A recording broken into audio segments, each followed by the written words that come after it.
Apple TV is probably the best streaming service out there with regards to the actual quality of its shows and movies. That's at least what I think, but I'd also wager that that's a fact. Known for being a haven of acclaimed scripted shows, films, and documentaries, last year Apple TV made history with its first ever reality show. And when I say reality show, I strictly mean competition reality show. This show is called My Kind of Country, which is a musical competition show very much in the same vein as something like Rhythm and Flow on Netflix, which is also really good by the way. I've always thought Apple TV should invest in doing reality TV because of the quality of its other shows, so I was actually kind of excited to check this show out even if it's not really typically what I look for in reality TV. I don't really watch music competition shows like ever, except for Rhythm and Flow, and on top of that, this whole show was about country music. My view on country music is extremely limited. It's definitely the musical genre I like or listen to the least, but there is some good country out there that I do like. Still though, I wasn't going into this show as a country fan, nor was I coming out of it as one, although I do have some more appreciation for the genre. So I wasn't really watching this show with a hugely critical perspective since I don't know or really care much for the genre at all, but I was still keeping an extremely open mind because I wanted to see what Apple TV was cooking. My Kind of Country was created by actress Reese Witherspoon and prolific country singer Kacey Musgraves. Now, I personally was baited into thinking they'd be like major parts of this show, but they literally only show up in the first episode and the finale, which is split into 2 episodes. I was thinking Kacey Musgraves was going to be like a full-time judge on the show, but nope. The 3 judges, or as they're referred to, scouts, are Jimmy Allen, Mickey Guyton, and Orville Peck. Now this is what initially intrigued me because none of these judges are the stereotypical southern white boy country singers that are usually pictured when thinking of country, but that's actually the whole point of the show. You see, the title and everything is meant to show off different and underrepresented perspectives in country music. A major surprise to me was that none of the contestants in the show were that regular southern white boy singer or even gal singer either. Every contestant was either a person of color or from a foreign country, which I thought was super cool. Country is a genre that has a certain perception of being, let's just say, problematic in its views and image, but this show was all about celebrating the unheard voices of country that deserve to be heard. This show was about breaking boundaries, and I personally loved that.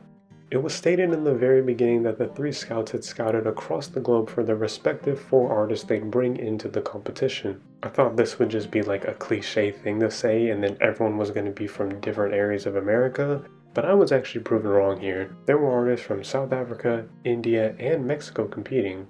I'm curious on why these countries in particular were the ones that were scouted, but I can at least assume South Africa because that's where Orville Peck is from. I do wish we could have actually seen at least some of the scouting process in this, because all we're told is that just the scouting happened and now these artists are here for the competition. Seeing how that all went down would have been really cool, but oh well. For this early portion, the scouts were all supposed to eliminate 1 artist from the very beginning, which Mickey and Orville did, but Jimmy Allen kept all of his artists because of how good they were. This was an early sign to me that there wasn't actually any schedule or structure besides having a final 4 in the end, but that kinda kept things more interesting when it came to the eliminations in the subsequent episodes. After these initial episodes that introduced the scouts' artists, the competition moved into the workshops that were designed by each scout. Jimmy Allen's workshop was dedicated to collaborating, which paired up the contestants randomly to try and put on a good performance as a collaboration. Mickey Guyton's workshop was dedicated to onstage performances and helping the contestants open up more as stage presences. Orville Peck's workshop was dedicated to creating a visual set to perform on. The workshops were all pretty cool in exploring the different aspects of creating songs and how to perform them, but I do think Jimmy's was the best. It's also funny to me that contestants had to be eliminated in all these 3 workshop episodes, but there was never a statement about how many had to go or anything like that. So for instance, 3 people got eliminated after Jimmy's workshop, then 2 groups got eliminated after Mickey's, then 1 person got eliminated after Orville's. It sort of felt on the fly and a bit unorthodox, but that did make it slightly more unpredictable. I'm still not really sure if that was a good idea to keep that information unknown or not to the audience, but I guess it worked on me. As for the finale, this was split into 2 different episodes. This was taking place at the Mule House in Nashville, which is where the entire show took place, But what was different about this was that there were music industry officials scattered throughout the crowd. The first episode of the finale was more dedicated to an ensemble performance from the Final Four, which I thought was just completely useless, to be honest. I didn't really see the need for this huge collaborating performance from all of them, especially since this was the finale. They were looking for a winner. We should have just had their individual performances and that be it. Plus, it's not like this ensemble performance was even taken into account for when the scouts had to pick a winner, so I don't know, I just didn't see the need for it. The finale was still cool besides that though. Each scout actually had at least one of their original artists in the Final Four, but what I found interesting about this was the real lack of competition from each of them. I feel like in other shows, judges hold their personal choices closer and involve that in the competition further, but here, you honestly kind of forgot which scout even picked who after the initial 3 episodes. And in case you forgot about something else, Kacey Musgraves and Reese Witherspoon were in the audience for this, and they were sitting alongside the scouts. That's cool and all, except for the fact that all they did was just create the show and do nothing else. Reese Witherspoon at least admitted that the scouts did the heavy lifting here, which, I mean, duh. And Kacey Musgraves at least had the decency to watch some of the contestants before sitting in for the finale. There's a point where the scouts and Kacey talk about the contestant Drew and his impressive guitar skills, and Reese just replies with a, "Really?"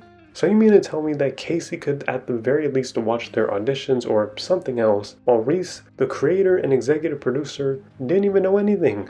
I feel like Kanye in that one interview where he was completely confused about what Lady Gaga knew about cameras. Like, what does Reese Witherspoon really know about country music? I'm sure she's a lovely person, but it just all felt so random and she didn't even know what or who she was watching. Like, god damn. I'm just saying. It already felt like false advertising to me that she and Kacey Musgraves would be on the show the entire time, but this was just another bad step from Mrs. Witherspoon. But yeah, anyways, the finale had some great performances. I personally was rooting for Ale because she's from Mexico. You know me, viva la raza. But it was Michaela from South Africa who won, and she definitely earned that victory because she was amazing. And for Michaela, her win earned her $100,000 along with a lot of advertising and promotion from Apple Music. So, you know, she appeared on Apple Music playlists, radio, billboards, social media, you name it, everything. You can actually find the My Kind of Country playlist on Apple Music, better than Spotify by the way, in case you wanted to listen to any of the original bangers from this show.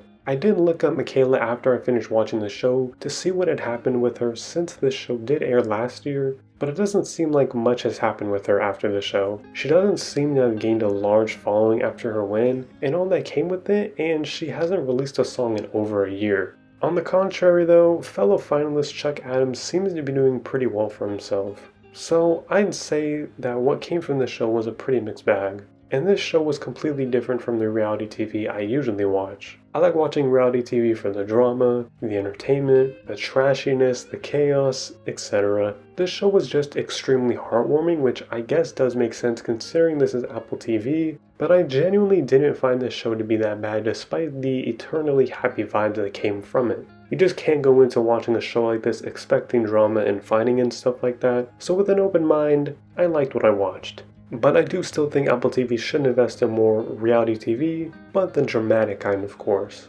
Let me know if you've seen My Kind of Country and what your thoughts are on it. Also let me know down below what else you would like to see me talk about on this channel. Like the video, subscribe for more videos, and yeah, thank you for watching.